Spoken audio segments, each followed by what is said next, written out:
Alors, bonjour à toutes et à tous et bienvenue dans ce nouveau numéro du Café. Donc, le Café, c'est un format dans lequel je m'entretiens avec une personne experte dans l'un des domaines que je couvre dans ma newsletter. Donc, ça peut être la science économique, l'esprit critique, les données, les États-Unis, la création de contenu indépendante sur Internet aussi, pour n'en citer que quelques-uns. Donc le café est un format de médiation scientifique. L'objectif n'est pas de faire du commentaire, ni de l'analyse personnelle, en tout cas de mon point de vue. Enfin, moi, je ne fais pas de commentaire et je ne fais pas de l'analyse personnelle. L'objectif, c'est de partager les connaissances scientifiques que mes invités, en fait, proposent. Et aujourd'hui, mon invité, j'ai le plaisir de recevoir Julien Malizard. Bonjour Julien. Bonjour. Donc vous êtes chercheur en sciences économiques, spécialisé dans l'économie de la défense. Et vous êtes titulaire adjoint de la chaire économie de la défense à l'Institut des hautes études de défense nationale. Tout à fait. Euh, du coup, le sujet d'aujourd'hui, ça va être l'économie de la défense, qui est un sujet qui est revenu en force dans l'actualité depuis 2022 et l'invasion de l'Ukraine par la Russie. Et plus spécifiquement parce que la question de l'économie de la défense, en fait, c'est un sujet assez vaste. Et je m'en étais rendu compte d'ailleurs quand on avait préparé l'émission, puisqu'il y avait plusieurs sujets possibles. Et il y aura peut-être du coup plusieurs émissions possibles. Euh, et donc aujourd'hui, plus spécifiquement, la question, ça va être la notion, enfin, de discuter du budget de la défense, de combien ça coûte la défense, puisqu'il y a, par le biais du soutien militaire à l'Ukraine, mais aussi par le biais du réarmement de l'Europe face à l'hostilité de la Russie. L'invasion de l'Ukraine par la Russie remet la question de l'augmentation des budgets de la défense en fait dans le débat public. Dans le même temps, entretenir une armée, ça coûte très cher. Les budgets de la défense, c'est des budgets qui sont très importants. Donc l'objectif du numéro d'aujourd'hui, c'est de discuter donc, avec un économiste de la défense d'un certain nombre de concepts de sciences économiques pour simplement mieux comprendre le budget de la défense. Donc le but, ça va pas être de vous convaincre il faut augmenter le budget ou il faut pas augmenter le budget, mais simplement de vous donner des clés de compréhension de ce débat. Euh, alors avant de discuter, je pense que ça peut être pas mal qu'on fasse un petit rappel du contexte. Alors j'ai déjà un petit peu donné des éléments de contexte justement. C'est que il y a un premier contexte qui est du coup l'invasion de l'Ukraine par la Russie. Il y a l'hostilité qui n'est pas nouvelle de la Russie vis-à-vis des pays européens. Et ce qui est provoqué en fait, ce qui a commencé à provoquer un réarmement de l'Europe. Euh, ce qui fait du coup suite à une période un peu de désarmement, qui je pense est importante de rappeler, ce qu'on appelait les dividendes de la paix, en fait, le fait qu'à la fin de la guerre froide, les budgets militaires ont été diminués, en fait, puisqu'il y avait moins de justification à financer des armées pléthoriques. Donc depuis on va dire le début des années 90, et puis maintenant, début des années 2020, en fait, on est dans une espèce de perspective un peu opposée où les budgets ont tendance à réaugmenter. En tout cas, on verra si c'est effectivement le cas. Parce qu'il y a on dit que les budgets augmentent, mais est-ce que ce sera vraiment le cas?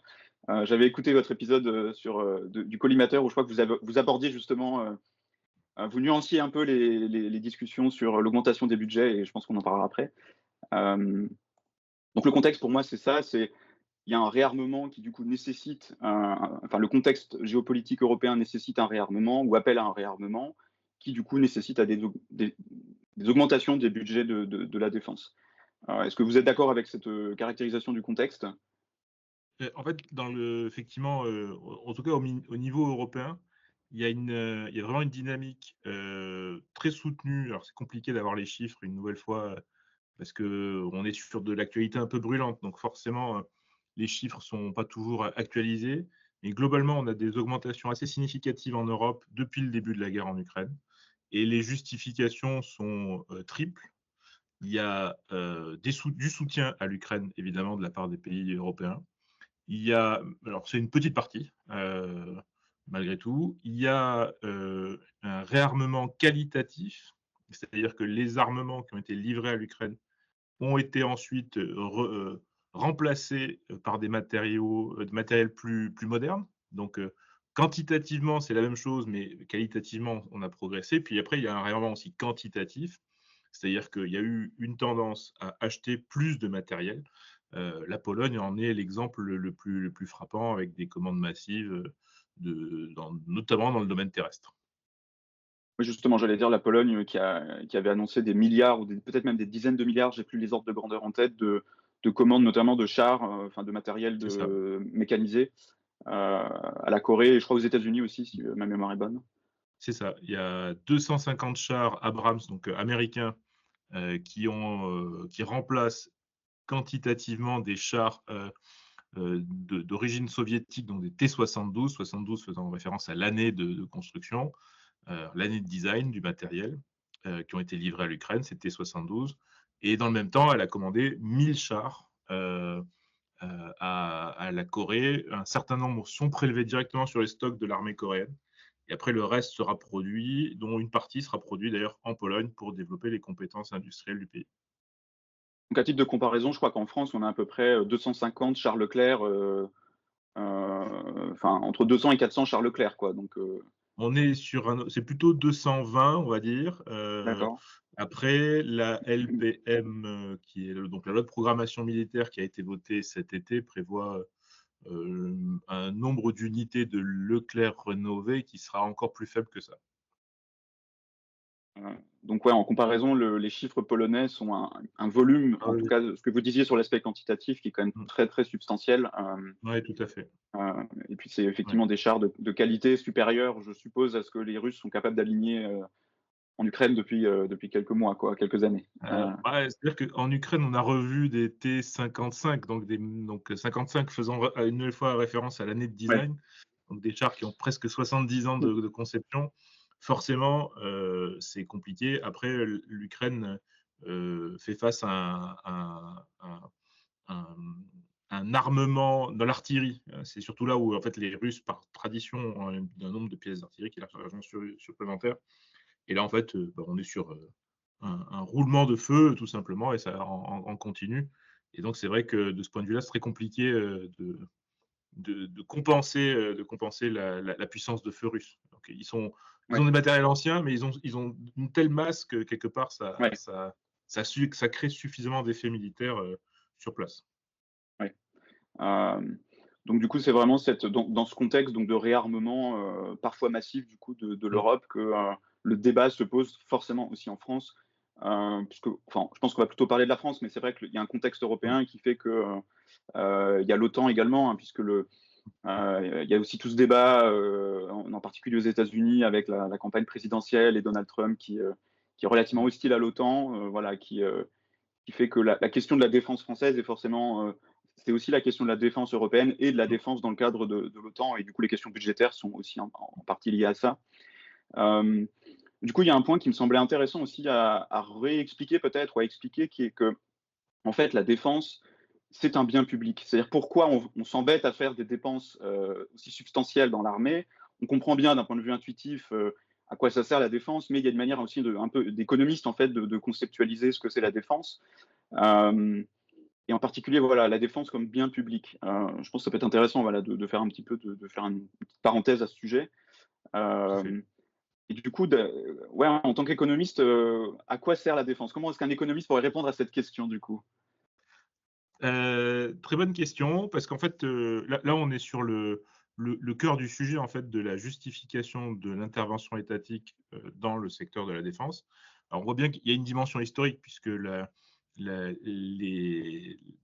une optique de souveraineté, quand on monte dans une espèce de tradition un peu dans le temps, ce qui était l'apanage des États et de la puissance, c'était battre monnaie et lever les armées, et donc lever les impôts aussi en parallèle pour financer ça. Aujourd'hui, on voit que, en particulier dans l'optique de la construction européenne, un certain nombre de choses euh, voilà, la question de la souveraineté monétaire a été transférée à une autorité européenne, en tout cas pour un certain nombre de pays européens. Donc, effectivement, la question un peu dans le cœur de souveraineté de ce qui reste par rapport à l'optique de la construction européenne, la défense, c'est un peu le dernier bastion de ce point de vue-là. Et donc, qu'est-ce que ça veut dire, en tout cas sous l'angle de la conceptualisation? Bien public, évidemment, et même, on va voir que c'est un peu plus complexe que ça, parce que la littérature a dévié, mais bien public, c'est l'idée qu'il n'y a pas de rivalité. Donc, euh, je, j'ai accès au service de la défense nationale ou de la dissuasion, ou en tout cas de n'importe quel élément du spectre, et donc ça n'empêche pas Olivier d'en profiter. il n'y a pas d'exclusion, donc j'ai pas payé pour avoir accès et réciproquement, vous n'avez pas vous-même payé. Donc on est sur un bien qui pas tant un bien qu'un service là plutôt. On est sur Ouais. un service qui n'est pas, qui par rapport à ces 2 propriétés-là, donc non-rivalité, non-exclusion, ne permet pas d'avoir un marché normal. C'est-à-dire que, la conclusion, même dans une optique, libérale, en fait, c'est que l'État doit intervenir et donc l'intervention de l'État, justifie le financement par les dépenses publiques du service de défense nationale. Quand on regarde ça par rapport à d'autres secteurs publics, c'est là où il y a une différence qui est à mon avis intéressante par rapport à la défense. En gros, dans une optique aussi, ce qu'on appelle le non marchand. Alors bon, c'est toujours un peu compliqué parce que, on voit que historiquement le secteur de la santé est un secteur globalement non marchand, même si ça dévie et donc il y a l'intérêt ici de comprendre, quelle est la valeur de ces services publics. Donc dans l'optique de la comptabilité nationale, la valeur du service rendu est égale au coût, en fait. Et il y a plein de domaines, donc on peut penser à éducation ou santé, où en fait, il y a une partie du service public, enfin une partie du service qui est rendu par le service public à proprement parler, mais une autre partie est fournie par des services privés. On peut penser à l'éducation, on peut envoyer ses enfants à l'école publique, ou on peut les envoyer à l'école privée. Et donc, il y a des moyens de regarder les trajectoires des enfants qui ont suivi un cursus à l'école publique, à l'école privée, regarder les effets que ça a eu en termes de salaire, puisque c'est ça la valeur monétaire, en fait, in Mmh. fine, de tout ça. Et donc, on peut comparer. On peut faire pareil dans le secteur public ou le secteur privé de la santé. On peut comparer les trajectoires de santé. Dans la défense, il n'y a pas, et c'est vraiment la spécificité du secteur, c'est qu'il n'y a pas de fournisseur du service public de défense nationale qui aurait une contrepartie privée. On n'a pas délégué, de mission de service public à des opérateurs privés. C'est et donc par construction, on ne peut pas comparer en fait. Il y a pas de comparaison d'efficacité comme on pourrait dire, mise en concurrence secteur public, secteur privé dans d'autres domaines. Donc là, c'est vraiment une spécificité du secteur de la défense. D'aucuns pourraient dire: «Ah oui, mais vous pouvez compter aussi par exemple, les sociétés militaires privées». Les sociétés militaires privées fournissent une partie, mais en fait, ils ne Ouais. fournissent qu'une toute petite partie. On le voit avec, Wagner. Wagner, ils ont pu, société militaire privée bien connue en Russie, qui a pu être déployé un peu partout dans des opérations donc en Syrie, en Afrique, etc., en Afrique subsaharienne. Mais là, on est en gros sur des opérations. Et finalement, le service de dissuasion tel qu'il est fourni par la dissuasion russe, ben, il reste opéré par des acteurs publics. Donc, en fait, les sociétés militaires privées, pour certains domaines, à la rigueur, ils pourraient servir de point de comparaison, mais globalement, pour l'essentiel de ce que font le spectre des missions qui sont fournis par le secteur de la défense, il y a pas de contrepartie privée. Et là où ça se complexifie, parce que ça devient plus difficile à l'analyse, c'est que pour fournir ce service-là de défense nationale, les gouvernements se servent d'inputs qui sont issus du secteur privé. Donc en fait, Ouais. on va Oui, acheter, des équipements auprès d'industriels qui, même si un certain nombre d'entre eux sont les héritiers des arsenaux, en fait, ce sont des entreprises qui ont un statut différent, qui ne sont plus des entreprises publiques. On va acheter de la force de travail sur le marché du travail, mais en fait, on voit bien ici que mmh, pour faire le service de sécurité, ou en tout cas, mettons le service de dissuasion, ben, on va acheter des sous-marins nucléaires lançants d'engins auprès d'une entreprise, on va acheter les têtes nucléaires auprès d'une autre entreprise, les missiles auprès d'une autre entreprise, et on va acheter la force de travail des marins qui vont opérer ces sous-marins nucléaires lançants d'engins. Donc c'est là où il y a une difficulté un peu pratique pour l'économiste, c'est comprendre l'articulation. Pour créer ce service public, il faut des inputs privés. Et donc ça rend l'exercice un peu compliqué en termes d'analyse, en fait, en termes analytiques. ouais. On va dire plutôt sur l'amont et puis après sur l'aval, en gros sur le service qui est rendu. Il y a un certain nombre de travaux, vous évoquiez l'OTAN et c'est intéressant parce que l'OTAN, historiquement, les travaux qui existent, c'est vraiment l'idée du partage du fardeau et la conclusion d'un papier hyper intéressant de 1966 de Manke Rolson et Richard Zackhauser, c'est que il y a une domination des grands par les petits. Donc, c'est-à-dire que les grands pays, et en particulier les Américains, puisque là, c'était le parapluie nucléaire qui importait, qui est la pointe du diamant, en fait, en termes de service public, au sens bien public du terme. Hein. Donc, il y a une domination des grands par les petits. Et donc, les grands pays vont supporter un coût beaucoup plus important que les petits pays pour assurer la sécurité collective. Je vous passe les détails parce que en fait, c'est de la micro du secteur public qui est ici appliquée Ouais. à la question. Et les travaux qui ont été faits par la suite ont montré que ce paradigme-là, en fait, finalement, plus ça allait, plus les services qui étaient rendus par l'Alliance il y avait de plus en plus de rivalité et ou de plus en plus d'exclusion. Alors, dans un certain nombre de cas, on pouvait se rapprocher de Gun Club, notamment, et en particulier, pour vous donner un exemple très concret sur ce qui se passe aujourd'hui, un certain nombre de militaires de l'OTAN sont déployés dans des bases, soit dans les pays baltes, soit en Roumanie. Et en fait, le fait de les déployer dans ces pays-là, avec ce que ça implique d'un point de vue opérationnel, mais en fait, on ne peut pas les déployer, par exemple, en Bulgarie ou sur d'autres fronts pour lesquels ça pourrait être se justifier.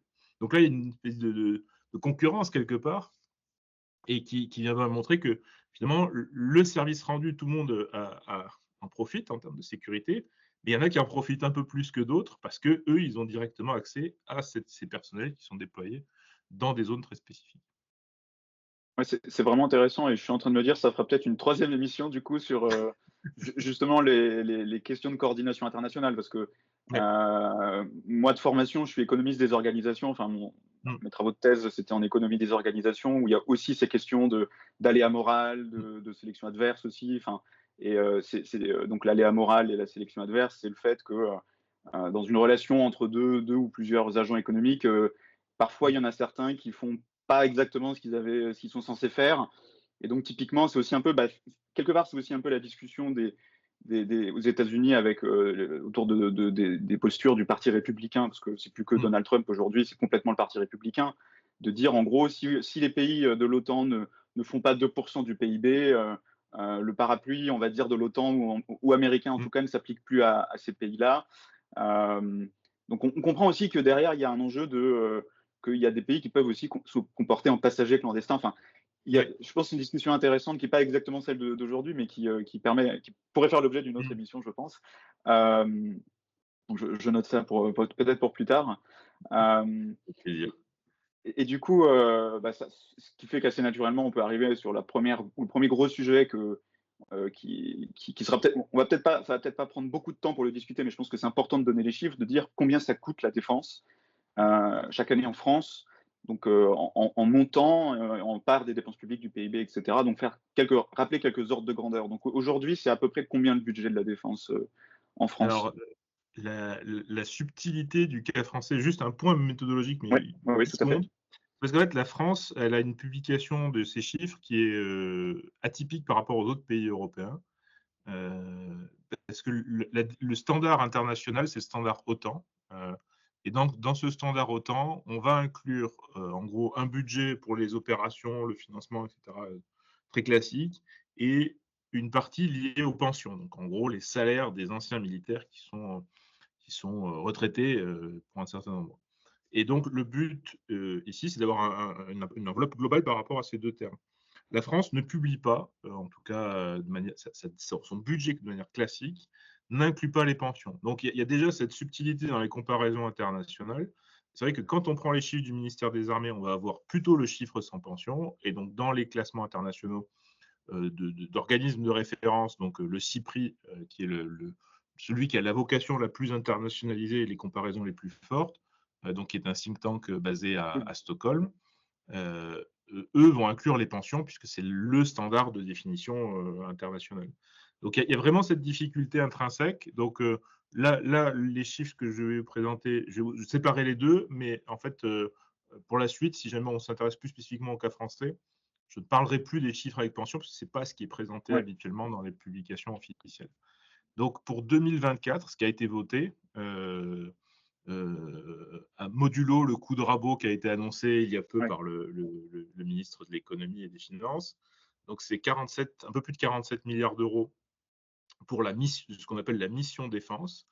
Donc là, c'est le financement de la masse salariale, de l'acquisition et de la maintenance des matériels, des opérations, etc.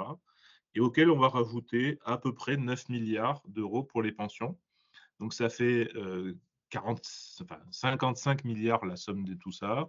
Pas tout à fait, enfin 56. Et en fait, ça fait pour 2022, c'est en tout cas ce qui a été annoncé par le ministre des Armées il y a peu, ça fera environ 2% du PIB.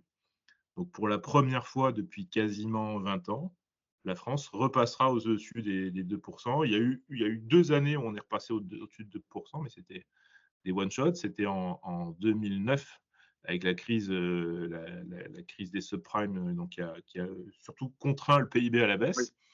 Et 2020, pour exactement la même raison. Donc 2020, c'est quasiment 8% de baisse du PIB. Donc là, on est repassé au-dessus des 2% pour vite repasser en dessous de l'année Ouais. suivante. Mais donc il y a eu ces deux pics, mais qui sont, en fait, c'est aussi l'inconvénient de cet indicateur relatif.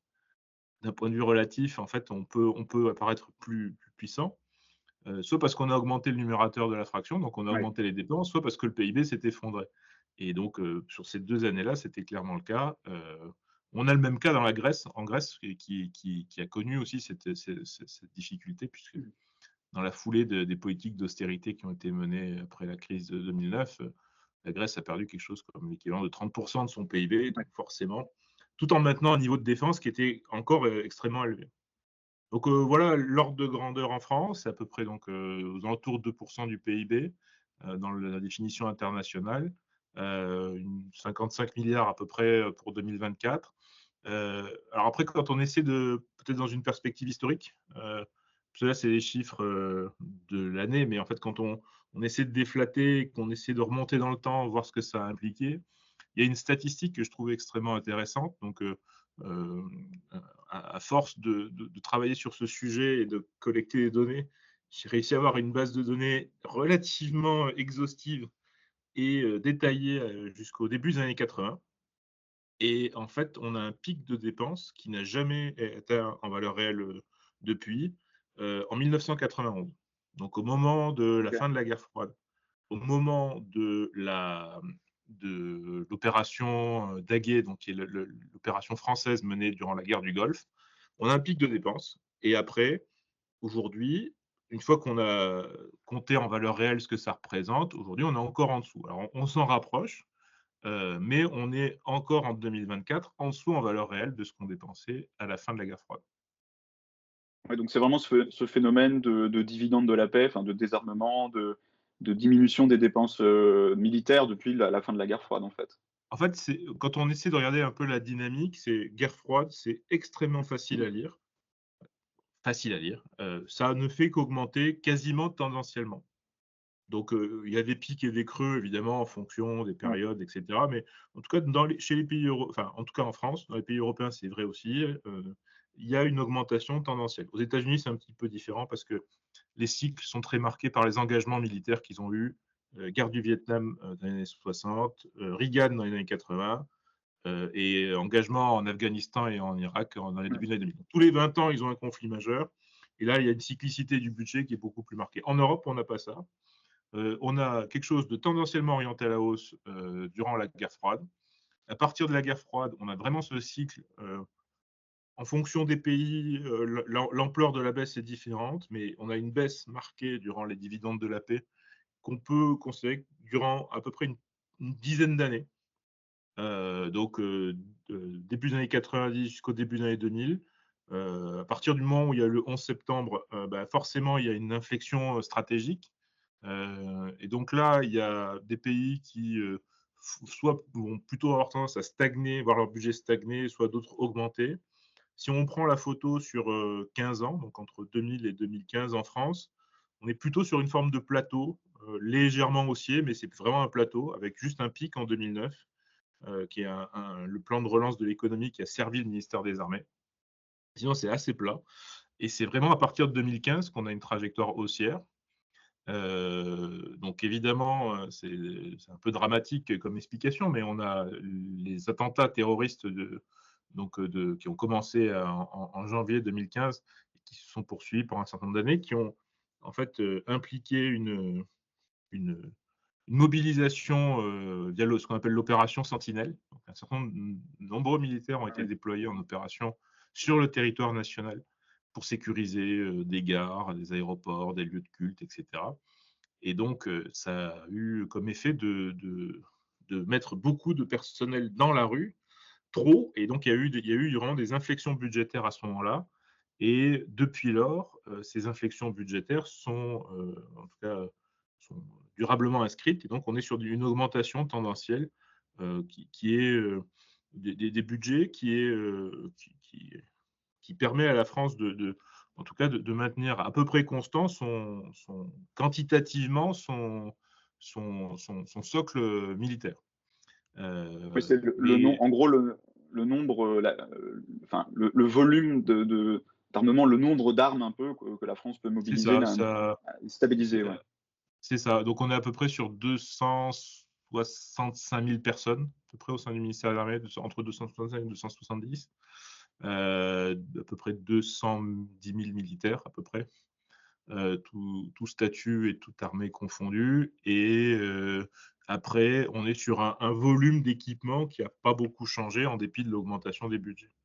Donc là, ça c'est une autre problématique, mais clairement, en gros, les augmentations actuelles permettent de financer essentiellement le volume d'opérations qui est extrêmement soutenu, et la modernisation et l'entretien, ce qu'on appelle le maintien en condition opérationnelle des matériels aujourd'hui.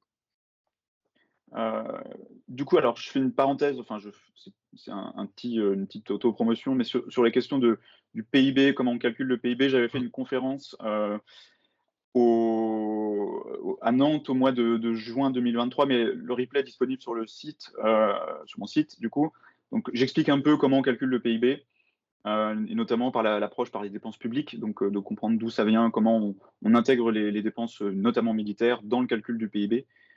C'est très pareil, c'est de la vulgarisation, hein, donc c'est pas du tout technique. Donc ça, c'est le premier point. Ce qui est intéressant aussi, du coup, c'est enfin, un point sur lequel j'ai envie de rebondir ou de compléter, peut-être, c'est par rapport aux autres budgets de l'État, c'est-à-dire, enfin, je ne sais pas du coup si la défense aujourd'hui c'est le plus gros budget de l'État en termes de postes, ou si c'est l'éducation, mais en tout cas ça fait partie vraiment des plus gros budgets de l'État en fait en quantité en volume d'argent quelque part.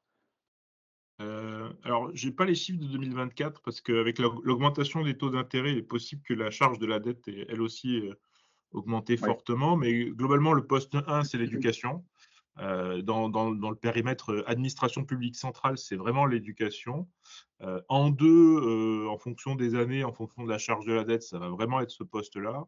Et juste derrière va être la fonction défense, qui, oui, dans un périmètre élargi, donc c'est ce que je viens de dire, auquel il faut aussi rajouter tout ce qui a trait aux mémoires et anciens combattants, qui sont aussi un poste, enfin, qui est un poste important. C'est une poignée de milliards, mais enfin bon, on voit bien que les poignées de ouais, milliards, en ce moment, on est en train de les chercher. Donc, et ça, ouais, c'est un poste qui, compte tenu de l'histoire de la France, a une portée symbolique et mémorielle qui est extrêmement forte. ouais. On va encore fêter l'anniversaire de donc les 80 ans du débarquement, etc. Donc, et c'est un point sur lequel la France est aussi reconnue, c'est sa capacité Ouais. à Je, faire je, honneur à cet aspect mémoriel, en fait, compte tenu de tout ce qui s'y est passé. Moi enfin, qui habite entre Nancy et Metz, du coup, en Lorraine, à proximité. Enfin, j'ai grandi dans un village à proximité immédiate, en fait, de la ligne de front, en fait, de la Première Guerre mondiale. Et c'est vrai qu'il y a quand même une quantité de monuments, d'aspects mémoriels. Enfin, c'est vraiment notable et c'est très important, du coup, parce que ça permet de rappeler un peu tout ça. Enfin, euh, et donc, un point aussi, alors, sur la question des 2% du PIB, parce qu'on en a parlé un petit peu à plusieurs reprises. Pourquoi ça revient souvent dans le cadre de l'OTAN, cette notion de 2% du PIB? Moi, il me semble avoir compris que c'était un espèce d'engagement un peu morale que les pays avaient pris entre eux d'atteindre ce seuil-là, Mmh. mais que c'est pas une obligation, on va dire, c'est pas contractuel, quoi. Ils n'ont pas signé un Ouais, traité entre eux pour s'obliger à ça. c'est ça. Du coup, est-ce que c'est ça ou est-ce qu'il y a d'autres éléments En fait, il y a l'engagement des pays de l'OTAN pour en fait, l'idée du 2, c'est l'idée qu'il faut se partager, le fardeau de la sécurité collective. C'est comme ça que c'est dit, D'accord. et donc ce fardeau est jugé équitablement réparti. Alors après la question du équitable, on pourrait avoir, des Ouais. spécialistes de justice, sociale qui pourraient intervenir là, mais ça a été dit 2. Et c'est vrai que il fallait absolument, de ce point de vue-là, entre pays, avoir un indicateur relatif parce que, en fait, quand on prend les dépenses américaines, c'est à peu près, en fonction des années, mais on est sur une dynamique entre 700 et 800 milliards de dollars. Les dépenses européennes, on est péniblement à 250, avec comptant de 300 avec les Britanniques. Donc forcément, en termes de donc plus de milliards, donc forcément plus de capacité. Donc Mmh. il fallait absolument un indicateur relatif pour justement permettre de comparer les petits pays, typiquement les États baltes, avec les États-Unis. Et donc 2 ça a été le critère qui a été jugé acceptable, mais donc se rajoute un deuxième critère qui a une vocation plus qualitative. C'est-à-dire que ce qui importe, c'est combien vous dépensez, mais c'est aussi comment vous le dépensez. Et donc ce deuxième critère, il est lié à la part des dépenses militaires accordées aux équipements. Donc le but du jeu, c'est aussi d'avoir une armée équipée au sens équipement moderne, en fait, quelque part. Et Ouais, donc le critère, là, c'est 20. d'accord. L'objectif étant de s'assurer que les pays ont, bien une armée, Oui, de qui bon peut être, niveau avec des ouais. capacités. Voilà. Donc Et c'est 20 des 2 quoi, en gros, c'est ça? c'est 20 des Enfin, dépenses, ouais, des dépenses, ouais. OK. ouais. Et ce qui est intéressant de regarder, c'est les dynamiques qui ont eu au sein de l'OTAN, alors c'est un engagement qui est non contraignant, heu Oui, et 2014, au moment où il y a, l'invasion de la Crimée par, la Russie, il y a un sommet de l'OTAN qui a lieu à Newport, au Pays de Galles, et un engagement des pays de l'OTAN qui ne sont pas à 2 d'atteindre 2 10 ans plus tard. L'idée étant de corriger un peu les pays qui ont fait les efforts. En fait, aujourd'hui, il y a, enfin, en 2014, il y avait très peu de pays qui respectaient ces 2 On avait les États-Unis, le Royaume-Uni, la Pologne et la Grèce, schématiquement, la Turquie aussi probablement en fonction des moments. Mais sinon, une poignée de pays qui respectaient ces engagements. 2024, donc on est 10 ans plus tard, on est 2 ans aussi après la guerre en Ukraine. Aujourd'hui, il y a beaucoup de pays qui y sont, et en particulier ceux qui ont fait le plus d'efforts, et ça n'étonnera pas les auditeurs, mais ceux qui ont fait le plus d'efforts, c'est ceux qui sont à proximité de la frontière russe. ouais, Et le pays le plus emblématique de ça, c'est la Lituanie. La Lituanie, en 2014, ils étaient péniblement à 0,5 du PIB dans la défense et quelques pourcents de leur budget dans les équipements. Et aujourd'hui, ils sont, enfin, en 2022 ou 2023, ils sont à plus de quasiment 2,5% du PIB dans la défense. Et ils sont à un volume d'équipement dans le budget qui est aux alentours de 30%. Donc c'est un pays qui a fait énormément d'efforts, sauf qu'aujourd'hui, bah, la Lituanie, ça reste un petit pays, même si c'est le plus grand des États baltes. Et si vous faites la somme de Estonie, Lettonie, Lituanie, vous avez à peine 5% des dépenses militaires françaises. Donc ouais. beaucoup d'efforts en relatif, mais en absolu, comme ce sont des petits pays, bah, forcément, ils sont contraints par leur capacité, tout simplement. Et donc, bah, quand on regarde dans le détail, la Lituanie, enfin, aucun des États baltes n'a les moyens de s'acheter une aviation de combat. Donc, ce Mmh. sont les membres européens de l'Alliance qui font la police du ciel. Et actuellement, sont déployés des militaires français, justement pour aider nos alliés lituaniens. Parce qu'il y a un élément du coup dont j'en ai déjà un peu parlé dans le contexte, c'est en fait l'enjeu, c'est de dissuader la Russie, enfin de répondre en tout cas d'une manière ou d'une autre à la Russie. L'éléphant dans la pièce, c'est celui-ci de l'OTAN, quoi. C'est la Russie qui a conservé des réflexes, on va dire, un peu hostiles depuis la fin, enfin depuis, je sais pas si ça a été déjà, si c'était encore le cas pendant le mandat de Boris Eltsine, mais clairement depuis une quinzaine d'années, moi qui suis un peu ces questions-là, alors évidemment, je suis pas spécialiste directement, donc j'ai un regard un peu pas d'expert du coup, mais enfin, je m'intéresse depuis l'invasion de la Crimée par la Russie, en fait, à ces questions-là depuis 2014.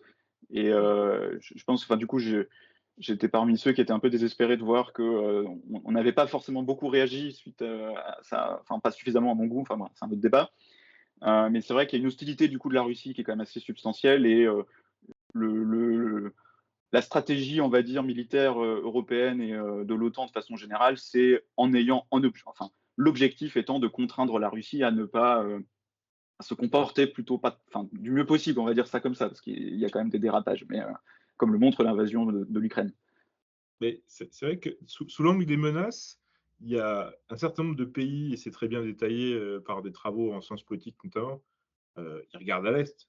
Et c'est logique, hein, quand vous êtes un État balte ou vous êtes la Pologne, vous partagez une frontière terrestre Ouais, avec la Russie. Donc forcément, vous savez ce que ça implique, puisque on voit ce qui se passe en Ukraine. Et donc globalement, on a maintenant de la Finlande jusqu'à la Roumanie un intérêt majeur vis-à-vis de la Russie.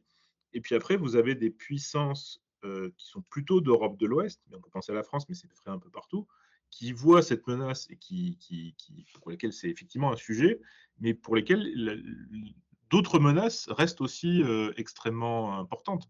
La lutte contre le terrorisme international, on le voit avec ce qui se passe en mer Rouge, ben, il y a des tensions sur dans les zones de communication maritime. Donc forcément, il y a des besoins ici militaires très spécifiques.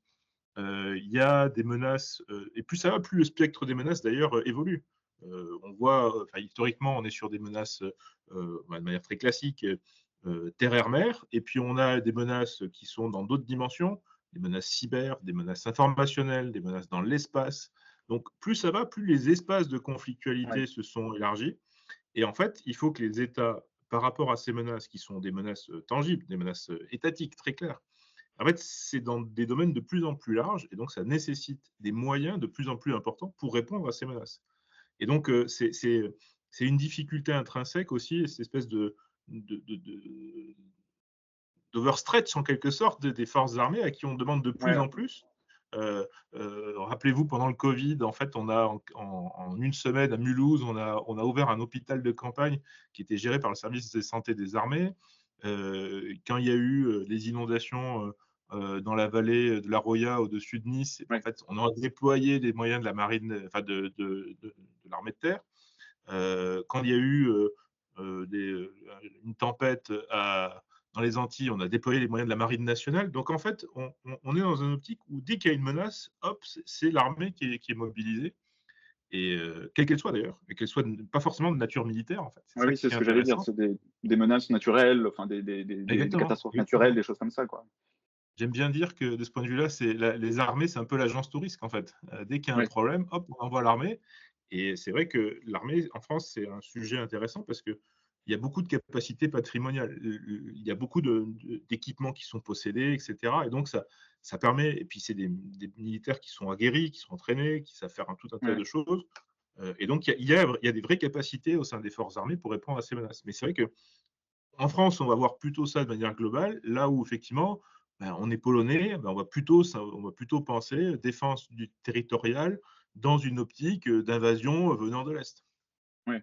Oui, c'est ça. Chaque pays, enfin malgré l'existence d'une alliance du coup européenne, enfin Ouais, transatlantique en fait aussi, parce qu'il y a les États-Unis et le Canada, le contexte reste quand même aussi pour chacun des pays dépendant des menaces et des besoins spécifiques du pays. Moi, je pense exactement. aussi à la France. Il y a toute la question de l'Indo-Pacifique. Parce qu'il y a des territoires français dans cet endroit. Il y a la question de la Chine aussi, enfin, parce que c'est un peu pareil, l'épouvantail, on va dire, de l'Indo-Pacifique. En fait, c'est pour contenir la Chine, ou en tout cas essayer de se positionner vis-à-vis de la Chine. Il y a eu ce fameux contrat des sous-marins avec Avec l'Australie. l'Australie. Moi, j'ai pas mal d'amis australiens, ça nous a beaucoup fait rire les réactions. Enfin, c'était assez drôle la manière dont les Français, les Américains, enfin tout ce qui s'est passé, c'était un peu le popcorn.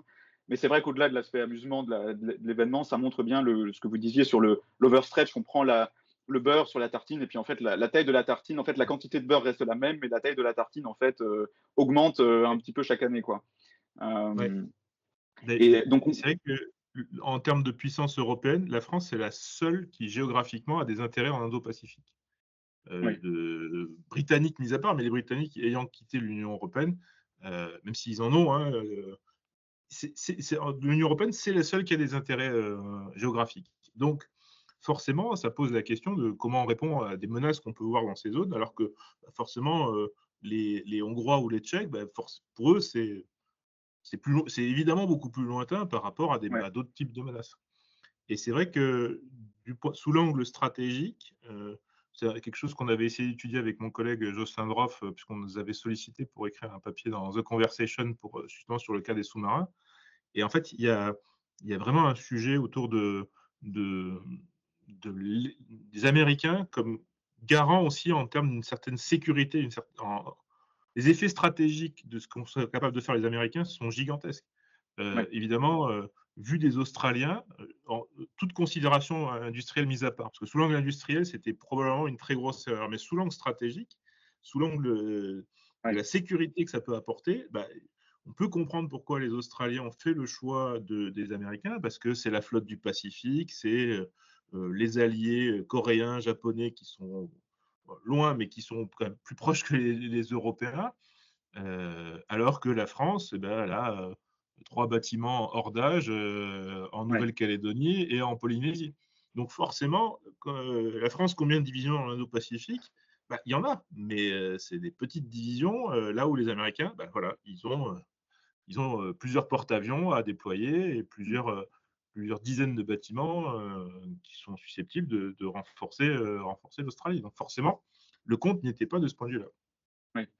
Alors ça, pour le coup, c'est une pure anecdote personnelle, mais du coup, c'est vraiment le sentiment que j'ai eu en discutant de ça avec mes collègues et mes amis en Australie, en fait, enfin, des Australiens, c'est pas des Français immigrés en Australie, c'est vraiment des Australiens Mmh. qui disaient, en fait, d'un point de vue en termes d'alliance et de ressources auxquelles on aura accès, ça a beaucoup plus de sens, en fait, de s'allier aux États-Unis, du coup,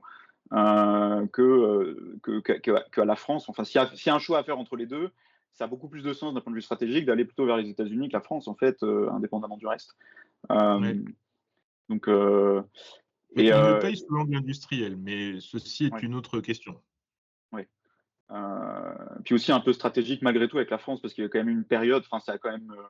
Mais La France était quand même un allié assez proche. Enfin, il y a quand même une période de relations glaciales qui apparemment a l'air ouais, tout à fait. de se remettre un peu en place, mais ça s'est quand même fait Mmh. au détriment de la relation aussi avec un allié qui certes est peut-être pas aussi puissant ou a pas les mêmes capacités que les Mmh. États-Unis, mais enfin qui est quand même qui compte aussi un minimum, quoi. Qui Euh, compte, ouais, exactement.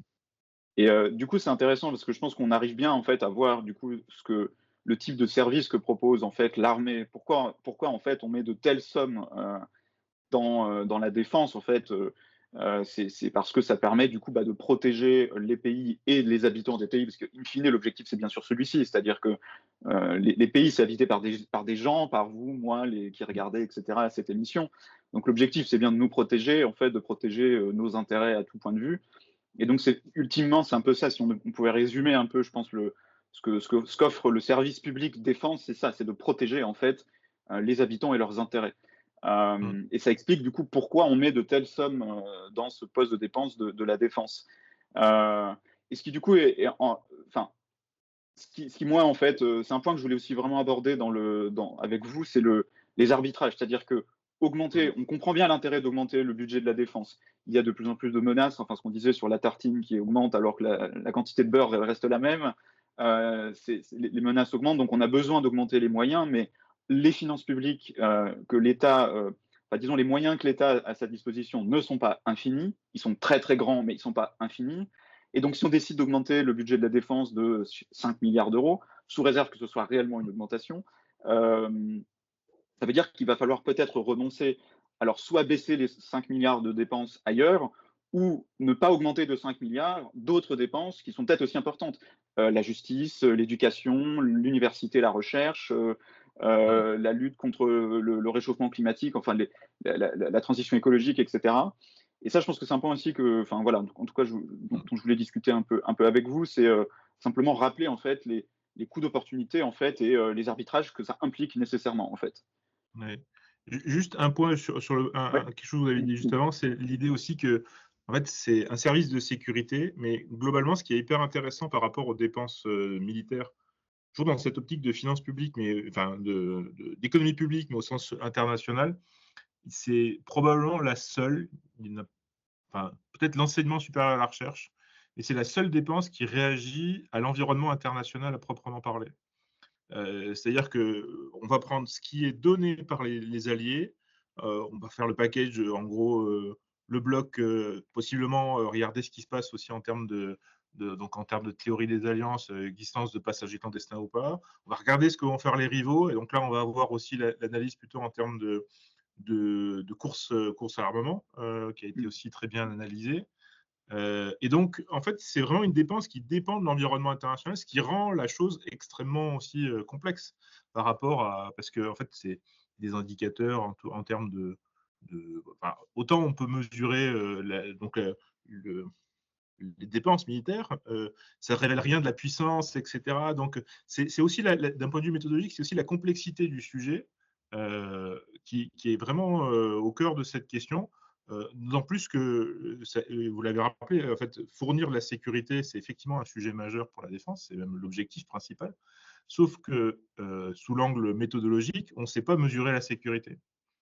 Et Ouais. donc, quand on fait, et donc c'est hyper important par rapport à la question aussi des coûts d'opportunité et des arbitrages. C'est-à-dire qu'on a des indicateurs, même si c'est compliqué, on peut calculer l'espérance de vie en bonne santé. On peut avoir des choses dans le secteur de la santé, dans les secteurs non marchands, on peut avoir des choses. Pareil sur l'efficacité de telle ou telle formation, ben on va regarder la valeur, le salaire en sortie de diplôme, etc., le taux de CDI, que sais-je. Donc on a des indicateurs, mais dans la défense, c'est quoi les indicateurs? C'est est-ce qu'on a réussi à faire un lancement d'essai sur un missile sous-marin nucléaire lanceur d'engin? On voit bien que c'est beaucoup plus difficile à mesurer. Et donc, il y a malheureusement pas d'indicateur précis de la sécurité. Et donc, sous l'angle de ces coûts d'opportunité, c'est une problématique fondamentale, c'est que en fait, on ne sait pas raisonner à sécurité constante ou en Ouais. tout cas, on ne sait pas le prendre en compte. Et donc, aujourd'hui, on voit bien l'idée que plus de menaces voudrait dire a priori plus de moyens. Un certain nombre vous diraient plutôt, bah, en fait, peut-être qu'il faut aussi s'engager dans une perspective de désarmement. Si collectivement on a tous fait ça, on va peut-être y arriver. C'est un peu le message de Schelling aussi, qui a conduit au traité de désarmement nucléaire dans les années 60-70. Mais c'est assez compliqué. Et donc la question fondamentale ici par rapport à la défense, en termes en gros, c'est quoi la part du gâteau et qu'est-ce qu'on y alloue? C'est en fait des préférences historiques intrinsèques. Vous avez typiquement l'Allemagne, l'Italie, qui ont, en Europe en tout cas, hein, une moindre ambition dans le secteur de la défense. Vous avez la France qui, autour du concept d'autonomie stratégique, veut être autonome, allié dans le bloc occidental, mais pas allié de manière systématique, donc choisir un peu à la carte quelque part ce qu'on est prêt à faire ou pas. Bah ça implique des moyens. Donc, et dans un contexte où le secteur de la défense, c'est aussi pour la France un levier de politique industrielle. Mm. C'est même dans un certain nombre de pays, on peut penser à l'Allemagne, même si c'est moins vrai, le terme politique industrielle est un gros mot en fait. Mais en France, c'est vu comme un levier aussi de politique industrielle. Donc, il y a une concentration des moyens, mais qui, en fait, vient buter sur bah, les problématiques de finances publiques, Mm. les problématiques de traités internationaux, enfin de traités, donc même internationaux, donc c'est même donc en fait traité de Maastricht, mais dont la règle d'or a été inscrite dans la Constitution. On a des contraintes de nature, donc on va prendre en compte les contraintes stratégiques, et puis après on va voir aussi les nouveaux besoins publics. Il faut financer la transition écologique. On voit que bah, le secteur de la santé il y a un certain nombre de difficultés intrinsèques. L'éducation, on voit bien que la France perd de plus en plus sa place dans les classements internationaux. Donc il y a des besoins partout et il y a la défense aussi et avec des moyens qui sont limités. Donc les études qu'on a pu faire, en fait, montraient que à peu près clairement dans les années 90, on a sacrifié dans la défense. Mais le contexte stratégique, c'était un effondrement de l'URSS, moins de menaces, dans un contexte où quand même il a fallu, d'un point de vue stratégique, aussi, s'adapter. Mais Mmh. bon, les militaires, on leur a fait accepter la chose et donc on a eu donc heu, des baisses assez significatives, au détriment de la défense. Mais globalement, ce qui est intéressant de voir, c'est que, en tout cas en France, le secteur de la défense, si jamais il y a de l'austérité, c'est vraiment un secteur qui prend en premier. Et il y a une raison à ça et on ne l'avait pas évoqué, auparavant sur le tableau d'ensemble, mais c'est aussi lié à cet effet-là. C'est que entre 75 et 80 des dépenses d'investissement de l'État, elles sont liées à ce qu'on appelle le programme 146, c'est le programme équipement des forces.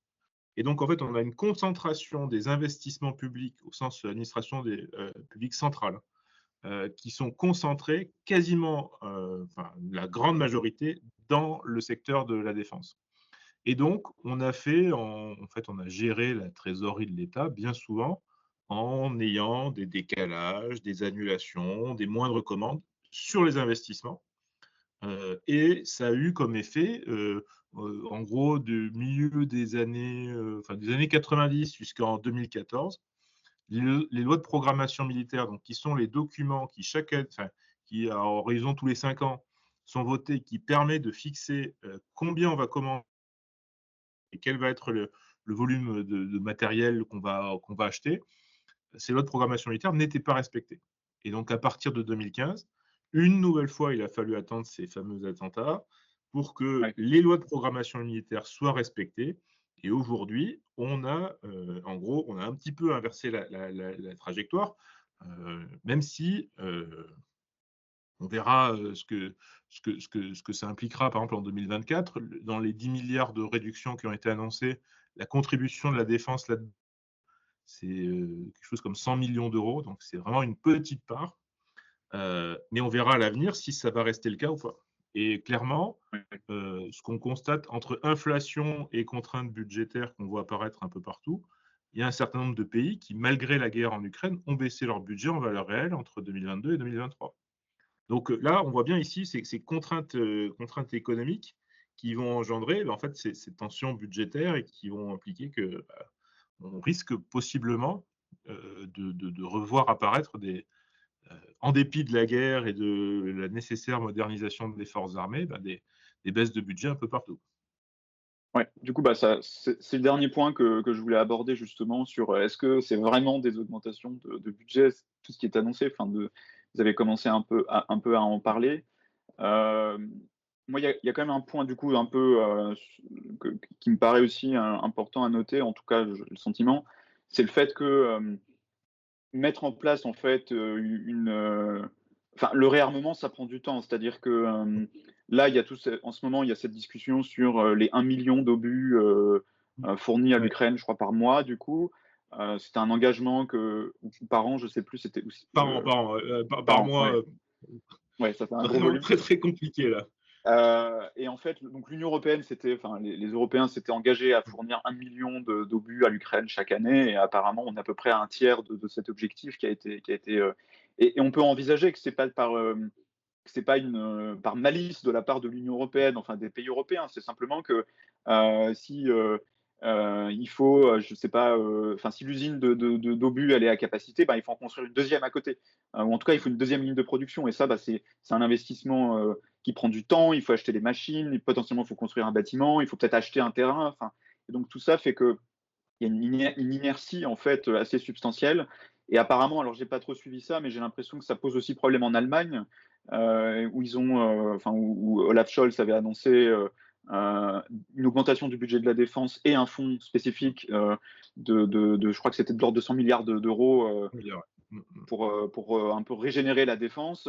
Et en fait, ils ont buté sur apparemment, enfin de ce que j'ai compris, mais peut-être que j'étais pas bien informé sur le sujet, mais ça a buté sur des questions très pratico-pratiques de on n'a pas les logiciels pour faire les commandes, ou on sait pas, on n'a pas enfin, on n'a pas les cahiers des charges, ils sont plus à jour, et donc bah, redéfinir un cahier des charges, ça va prendre un peu de temps.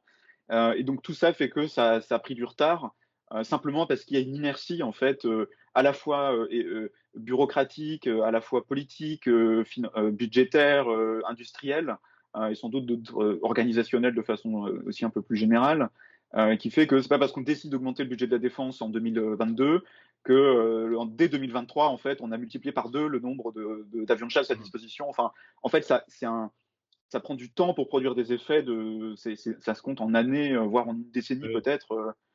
Euh, Ouais, en fait, c'est lié à plusieurs choses. C'est d'une part le fait que quand vous achetez un équipement militaire, a priori, c'est une espérance de vie en fonction de la complexité et du coût, bah, c'est entre 30 et 50 ans. Donc forcément, on est sur des matériels qui sont une durée de vie très longue.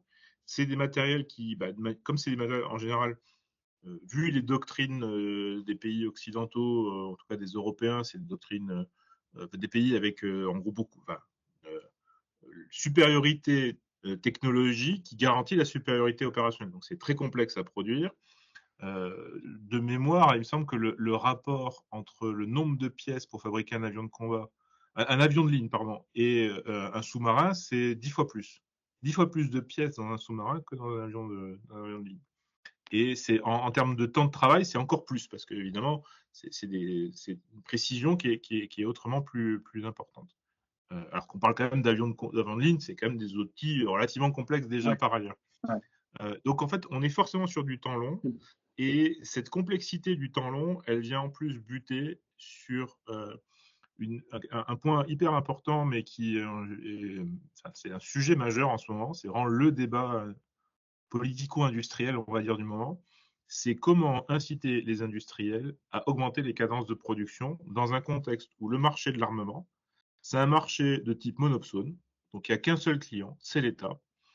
Et depuis 30 ans, depuis la fin de la guerre froide, on a demandé aux industriels de rationaliser leur outil de défense en leur disant le modèle d'arsenal est terminé, il faut que vous soyez hyper efficace pour affronter la concurrence internationale et la baisse des commandes, la baisse des budgets qu'on a évoqué aussi tout à l'heure.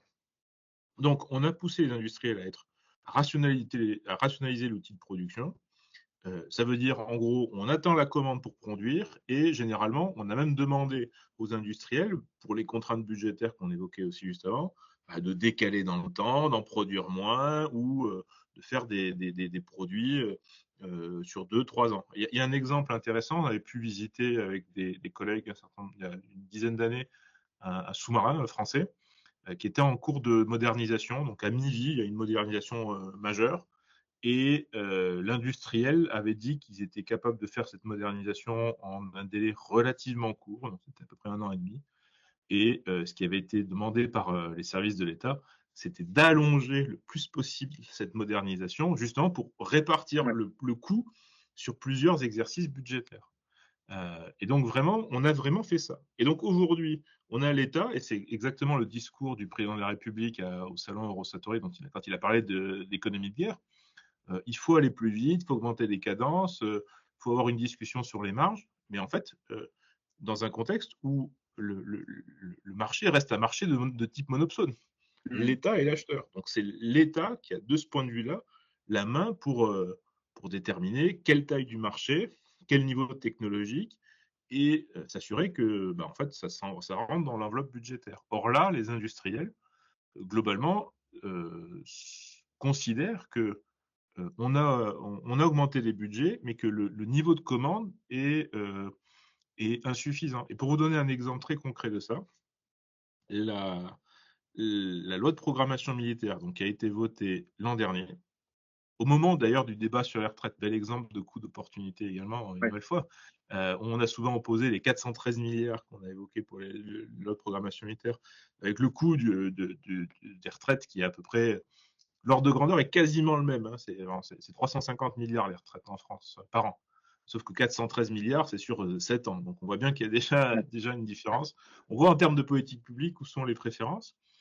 Et en fait, cette loi de programmation militaire ne prévoit pas substantiellement, à l'horizon 2030, donc qui est la fin de cet horizon de la loi de programmation militaire, ne prévoit pas d'augmentation quantitative du nombre de matériel dans le parc des armées françaises.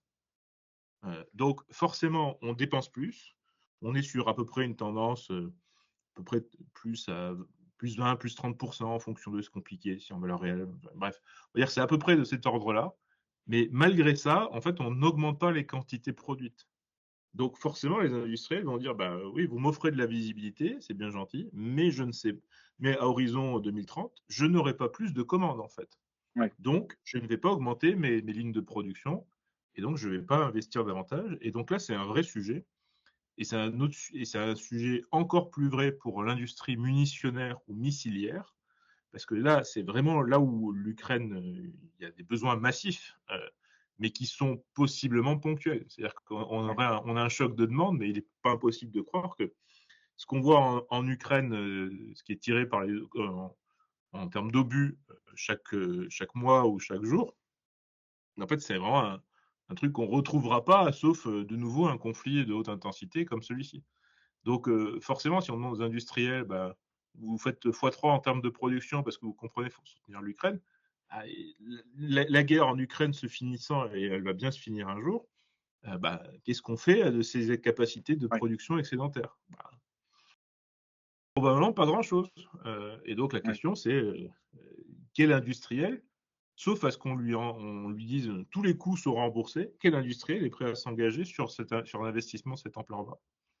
J'en connais pas, mais Ouais. peut-être qu'on va trouver des modalités contractuelles qui justement permettent aux industriels de couvrir leurs risques. Mais là, pour l'instant, on n'a jamais évoqué cet aspect-là. Il y avait enfin, j'ai écouté récemment un épisode du Collimateur, alors je ne sais plus quel était le thème, mais justement, c'était toutes ces questions sur je crois que le titre, c'était justement, est-ce qu'on est vraiment dans une économie de guerre? Je Et pense c'était non. très intéressant parce que, Mm. voilà, c'était, Ouais.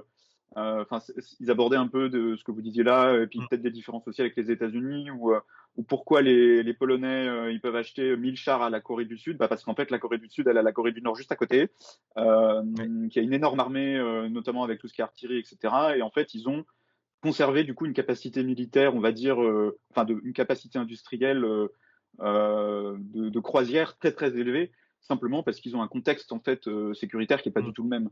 Ouais, Euh, tout à fait. et donc c'est plus facile de faire de construire 1000 chars quand vous avez en Corée parce que les usines sont là déjà prêtes en fait à Mm. tourner en un sens, en tout cas dans une certaine mesure.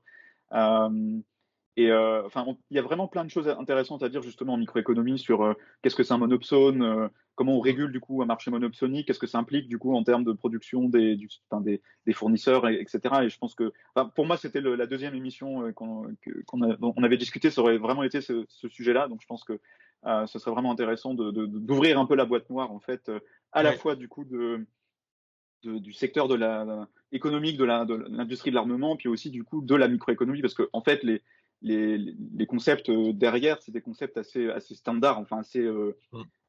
c'est de la science éco, vraiment, c'est pas des choses très très sophistiquées, mais du coup c'est très intéressant d'un point de vue médiation scientifique pour moi parce que ça permet d'expliquer avec des exemples très concrets du coup des concepts de microéconomie, de choses comme ça. Euh, du coup, pour finir, je pense qu'on peut peut-être, alors on en a, enfin, vous avez déjà un petit peu abordé le sujet un peu en pointillé, justement sur est-ce qu'on est vraiment face à des augmentations de budget parce que d'un point de Ah vue oui. nominal, c'est-à-dire que si on regarde la loi de programmation militaire, alors ce que j'ai pas fait, du coup, Mm. vous l'avez probablement fait beaucoup plus que moi, il y a une augmentation du montant écrit dans la loi d'une année sur l'autre ou d'une loi de programmation militaire à l'autre, mais ça ne veut pas dire en fait que les moyens réellement alloués à l'armée augmentent. Et de ce que j'ai compris, en fait, enfin, c'est pas du tout évident que ces augmentations nominales se traduisent en augmentation réelle du budget de la défense. En fait, en tout cas pour le cas français. Exactement. Je sais que la communication politique des autorités consiste à dire que depuis 2017 jusqu'en 2030, le budget aura plus que doublé. Alors, il aura doublé en valeur nominale, effectivement, mais je pense que n'importe qui a fait un cours de micro ou enfin de macro première année, pour l'avoir enseigné à la fac, je m'en souviens très bien, c'est un des premiers Ouais, trucs qu'on enseigne, c'est ça n'a aucun sens de faire ça, il faut déflater. ouais. Il Et en faut fait, alors, enlever, enfin déflater, c'est enlever l'effet de l'inflation parce que c'est si vous ça, ouais. avez 100 euros en 2020 et 100 euros en 2022, en 2021, mais qu'entre-temps, les prix ont augmenté de 10%, en fait, vous avez en apparence, votre revenu, c'est 100 euros, mais en réalité, votre pouvoir d'achat, quelque part, votre capacité à acheter a baissé de 10%, en fait. Donc, c'est important, du coup, de retirer l'effet de l'inflation des montants dépensés ou des budgets, quoi. Oui, exactement. Et en plus, les travaux qui existent dans le domaine de la défense, il n'y en a pas beaucoup parce qu'on sait il y a une inflation qui est spécifique, mais parce que c'est très technologique, les biens qui sont produits. Donc, a priori, l'inflation serait un petit peu plus élevée que dans le secteur civil. Euh, Historiquement aussi, parce que c'est souvent des entreprises qui n'étaient pas très performantes et donc ça coûtait plus cher. Probablement que cet effet a disparu, mais en tout cas, il reste l'effet de la technologie. Et en fait, donc ils disent x2 en valeur nominale depuis 2017 jusqu'en 2030. Effectivement, d'un point de vue nominal, ça fait a priori bien ça. Et en valeur réelle, alors après, il a fallu que je me prenne pour la Banque de France et que je fasse des anticipations Ouais. d'inflation jusqu'à horizon 2030.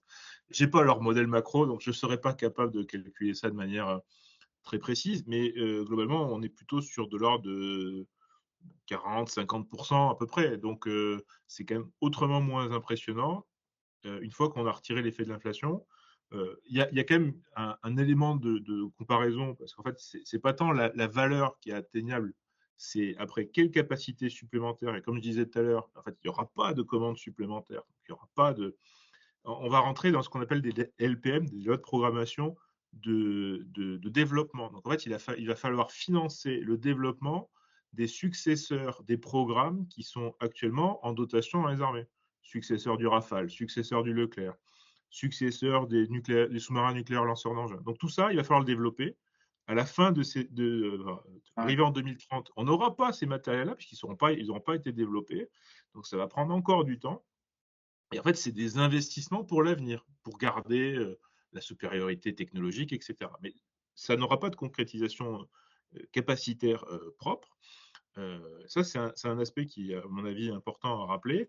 Et puis, un autre aspect, mais qui est plus lié à des comparaisons internationales, quand on regarde ce qui s'est passé entre 2014 et 2022, donc en gros post-Crimée, jusqu'au lancement de la guerre, les deux pays qui ont vu les augmentations de budget au niveau européen les plus faibles, c'est le Royaume-Uni et la France.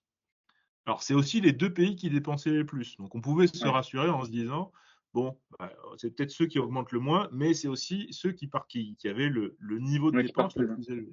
Ouais. Sauf que bah, ça, c'était vrai jusqu'en 2020, mais maintenant, l'Allemagne est le plus gros pays en termes de dépenses militaires en Europe, enfin en Union européenne. Et en fait, l'Allemagne, donc les Français et les Anglais font à peu près plus 10% entre 2014 et 2022. Les Allemands, ils font plus 30%. Alors effectivement, on peut dire que c'est un effet de rattrapage.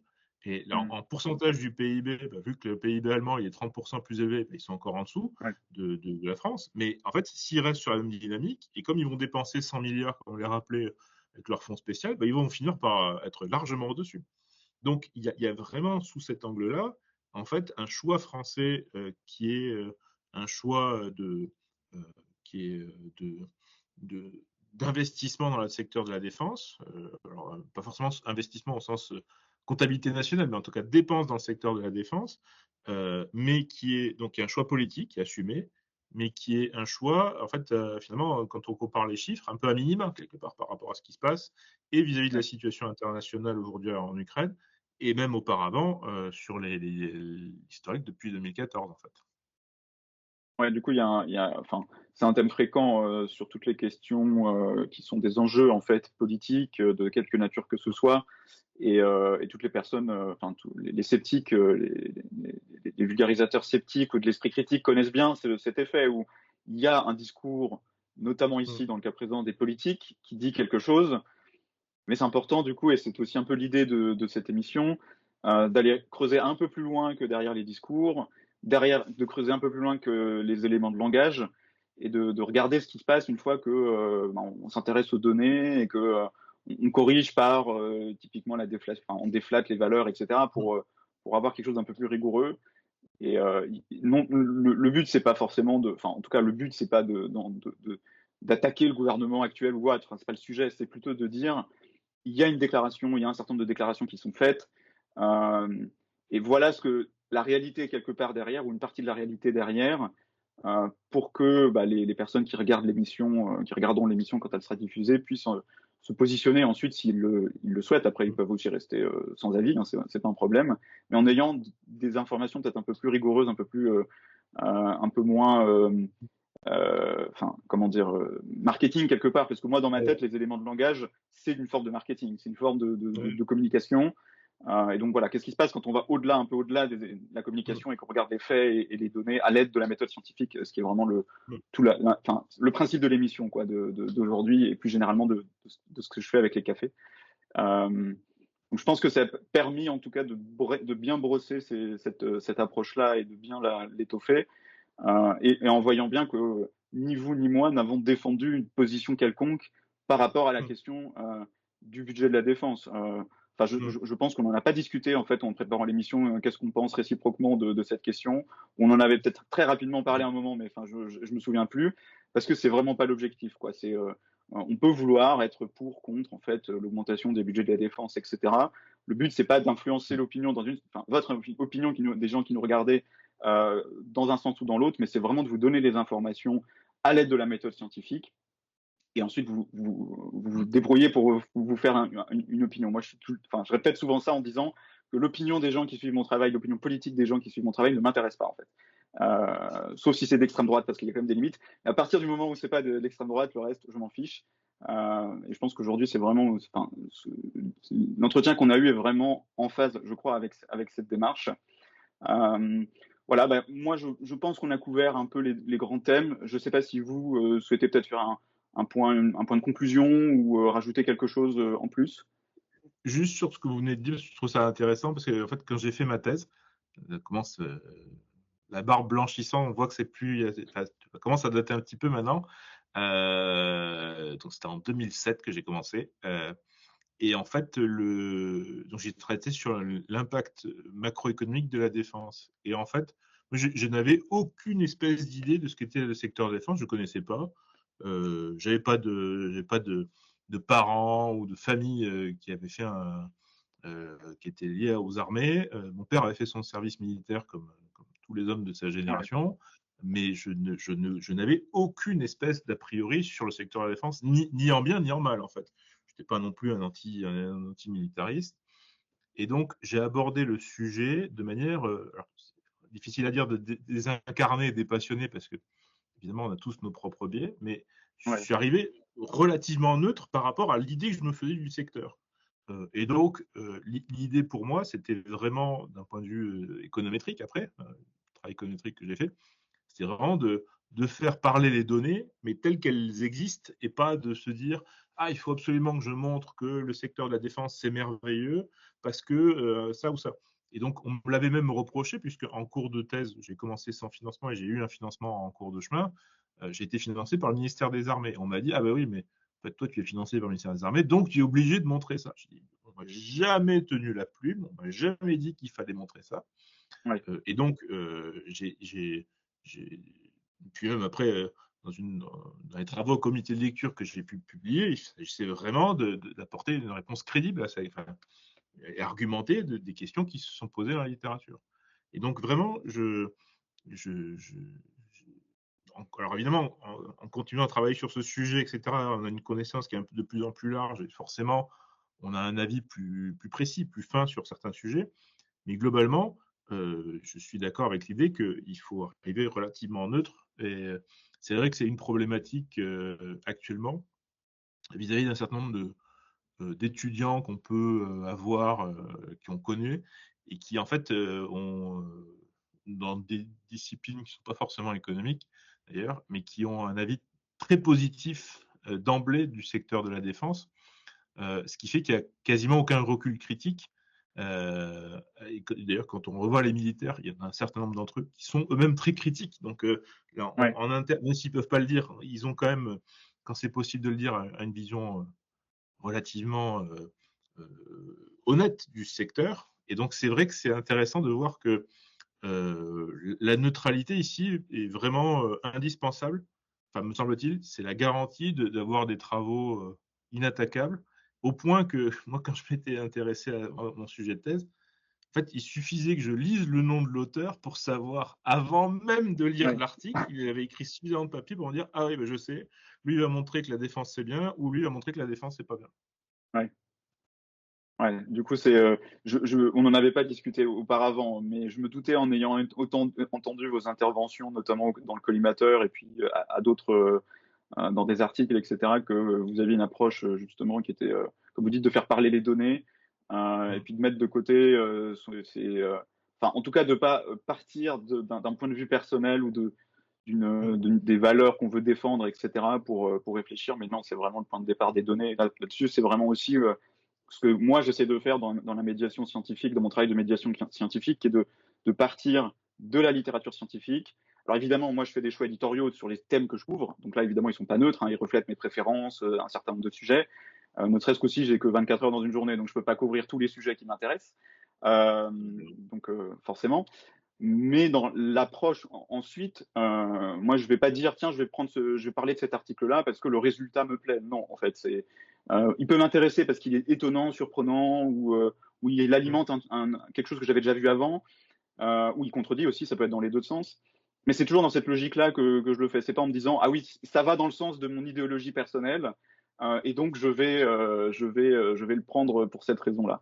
Euh, donc, du coup, c'est à mon avis, c'est comment dire, une proximité méthodologique dans nos deux approches qui fait que ça a d'autant plus de sens que vous reveniez plus tard, je crois, pour d'autres épisodes, Avec grand parce plaisir. que là, j'en ai noté au moins trois possibles sujets. Enfin, il y en a un que j'avais déjà noté avant, puis plus deux autres qui me sont venus pendant l'émission. Donc, je pense que c'est vraiment intéressant d'entendre. Et aussi, du coup, d'un point de vue un peu plus aussi de l'image de la science économique dans le grand public. Alors, il y a beaucoup de gens qui savent pas ce que c'est. Donc, pour eux, ils n'ont pas d'avis Mmh. préexistant.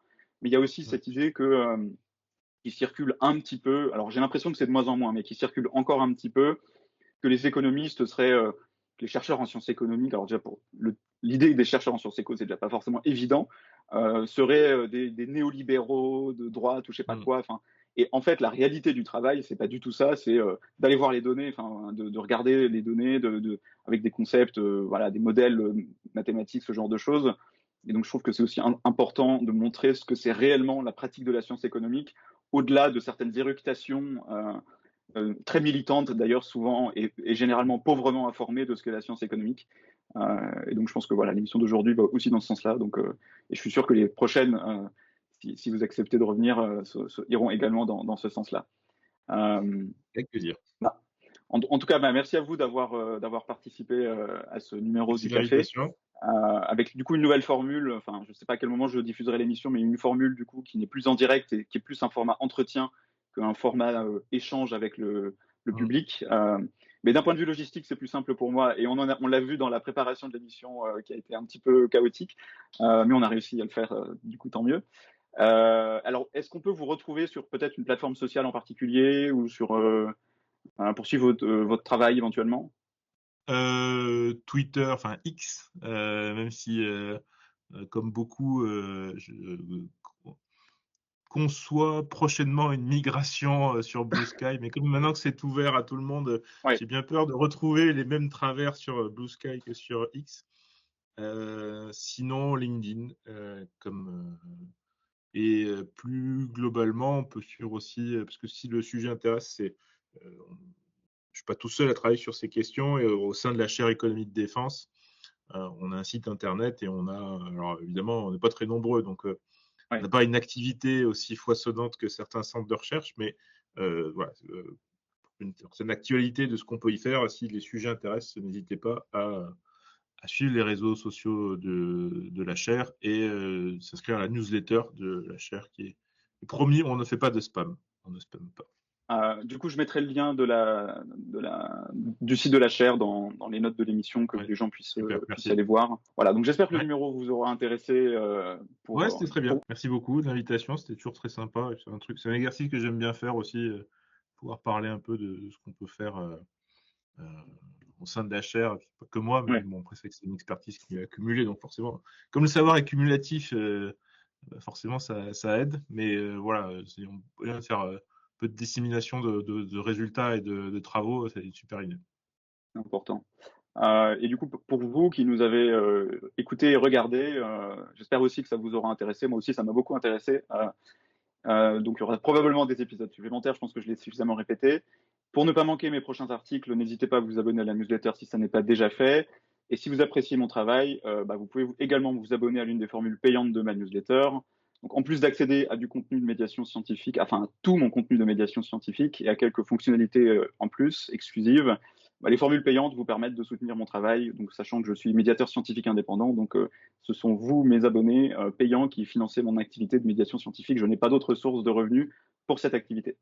Voilà, merci à toutes et à tous, merci à vous Julien, et à bientôt du coup dans la newsletter pour de prochains articles et de prochains numéros du Café.